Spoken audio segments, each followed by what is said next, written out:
Not too bad. We appreciate it. And right out of the blocks, I got to tell you, my favorite day of the year is November 23rd. Oh, really? It is without a doubt. Any reason why? Well, it's without a doubt the most important date in my life. It's my wife's birthday. Oh, very cool, man. Good. So now we have a connection. It's all part of the family. The November 23rd portion. Talk to me about Fight Week and how you handle Fight Week and how you will get through the next couple days. Yeah, so beginning of Fight Week is I usually get out to wherever we're fighting a week early. Some guys get out here like Tuesday of Fight Week. That's when you actually have to be out here. But I like to get out here usually a week or a little over a week so I can kind of acclimate to wherever I'm fighting, get used to my surroundings, stuff like that. So the beginning is actually really chill, really fun. I'm still eating and drinking whatever I want in terms of the weight cut and stuff like that. And then once I get to like today, Wednesday, everything starts changing. That's when I have to be on point with my diet, on point with the water loading, cutting, stuff like that. So it kind of flips, or I should say the script kind of gets flipped halfway through the week. You go from just trying to stay relaxed, focused until you got to deal with all the weight cuts, the media obligations. You're visiting a whole bunch of different UFC officials every day to check in with different things. So it's a lot, man. But at the same time, how do I deal with it? I just kind of stay in the moment, and that's the best thing you can do. At least for me, I feel like if I'm thinking too much ahead or thinking too much behind, it kind of gives me a little bit of anxiety. But kind of take it day by day, man. Especially when the weight cut starts to suck. That's the best you can do. And that's what I was going to ask. In a way, is this beneficial so that you're not dwelling on, the task at hand, which is the reward on Saturday? Do you try not to think about, the fight on Saturday, or are you like, Rocky Balboa 3, where he puts the photo of Mr. T on the mirror and he looks at it all the time? Which is that? Are you thinking about Saturday, or are you trying not to? I definitely am thinking about Saturday, but it's like, I'm not overthinking. So I guess the best way to put it is like, it's good to think about the fight, but it's not good to overthink. So it's a good servant, but a bad master. So Matt, I lived in Denver back in 2001. Obviously, the altitude was a huge advantage for athletes. They would come out and train. They would have this endurance and advantage of fighting in altitude. What is it like nowadays? Like if you're not living in altitude, like in Salt Lake City, obviously it's elevated. Is it technology? Do you have enough gyms so you can simulate the same type of training, or do you still have to go somewhere for that fight coming up? I don't think you can ever simulate actual altitude, an actual Mother Nature out in those states that are high up. But you can definitely kind of do your best to get adjusted to it. And like I said kind of before, I like to get out to the places I'm fighting early. So particularly out here in Salt Lake, because we're out in elevation.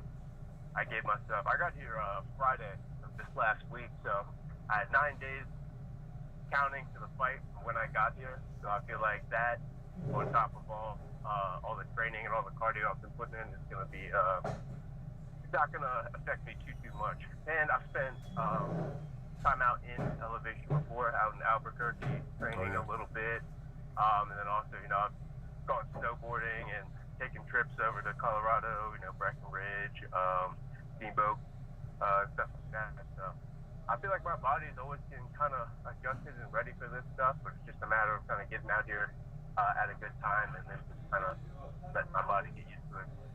Talk about the task at hand Saturday night, getting back in the octagon. Your opponent. What do you know about your opponent? And I always ask the fighters, does it even matter? It's more what you're going to bring, not what the opponent can do. Right, yeah, man.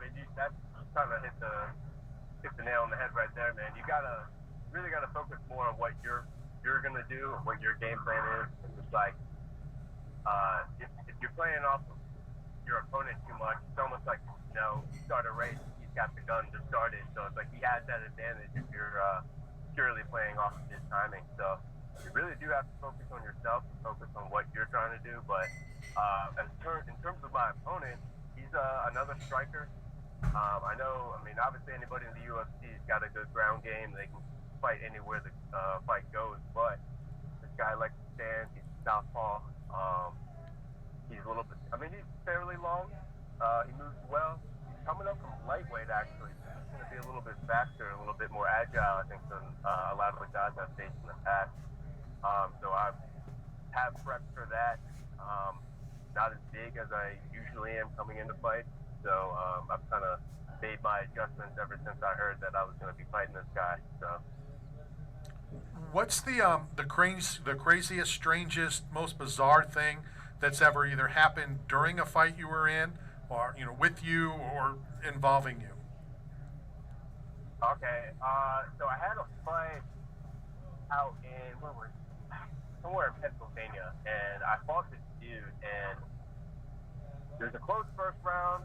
Second round, I started doing really good work, kind of dominating him, and then at the end of the second round, they had to stop the fight because somewhere on this dude's like index finger or middle finger or something like that, like he had gotten like a severely deep cut. And they had no idea like how it happened. And when I mean like severely deep, man, like I got to see it. You could like literally see down to this dude's bone. So it was like gnarly looking. It's like we had no idea how that happened at all. So that was probably one of the crazier ones that I can think of, man. Did they ever figure out how it happened? No, I even went back and watched the film, and I was trying to figure it out, and I guess my best guess was like maybe we were up against the cage or something like that, and maybe he was breaking his fall, or there was like something along the fence that caught the right angle or skin and just like chopped that thing up. Interesting. Final question for you. Does it matter to you where you are on the card? Some people, we just talked to Miranda and, with the crowd, and she said that she'd rather sometimes fight at the Apex because of the lack of crowd, and with her being the first fight of the night, she's kind of looking forward to that. Does it matter to you? Nah, man, not at all. Because I can appreciate both settings, especially either Apex or, early in the card where there's not as many people there, because it's like, it's more closer to like an actual fight, like if you were a warrior, thousands of years back and you went one-on-one with somebody, just out and wherever you were living. I feel like that's kind of like what it stimulates. But then, I've been, when I fought out in Dallas, I was I think, last prelim before the main card, so that place was freaking stacked with people when I got to go in and fight. That was like a whole different experience in itself. Very exciting, very nerve-wracking in a way, but they're both different. And I can definitely appreciate both of them. If I had to choose, though, I want a huge crowd, man. I feel like I turn up and I do way better at entertaining people when I have a crowd around me. It's like almost like that feeling, people are watching you, so you have to just ball out and you have to go hard. So I think hopefully there'll be a good bit of people here. I think this is a giant card, so I think there's going to be a decent amount of people there. Early prelims going to the whole main card. I certainly hope so, and it's one of my biggest pet peeves. And just so you know, I've been covering the UFC since the very first one, longest running MMA show, blah, blah, blah, blah, blah, probably way before you were even born. And one of my biggest pet peeves is that, every seat is not full before the first fighter walks out. It drives me crazy. You're an MMA fan, you're coming for the fights, and you're not there for every fight. It bothers me a great deal. Oh, yeah, man. Well, I mean, that's like, you got your casual fans and you got your hardcore fans. So I feel like, at least nowadays, you're getting a lot of more casual people coming out for this, for these events and stuff like that. So shout out to all the hardcore fans who are coming out to the prelims and showing the support for everybody on the card. You guys are the real ones. For sure. Matt, I appreciate your time. Have fun through the process. Enjoy yourself on Saturday. I know we have your address. We're going to send you a care package from 8 Man Strong, as well as a box of goodies from Bucked Up Energy Drink as well.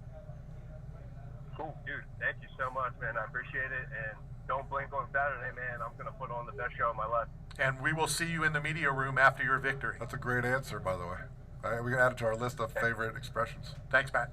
Matt will be back in the octagon on Saturday, and don't blink, because if I'm blinking, I'm running into the media room, because that's when the victors come in. Oh. You know, they come in and we get to talk to them and shoot some video, and so we'll be able to do that. And we will You're going to introduce. see fireworks, you're going to see explosions, you're going to see Don't Blink. I like it. Add to the repertoire. There you go. Let's hit a quick break. This is Knockout Radio, brought to you by 8 Man Strong, Staff Zone, and Bucked Up Energy Drink.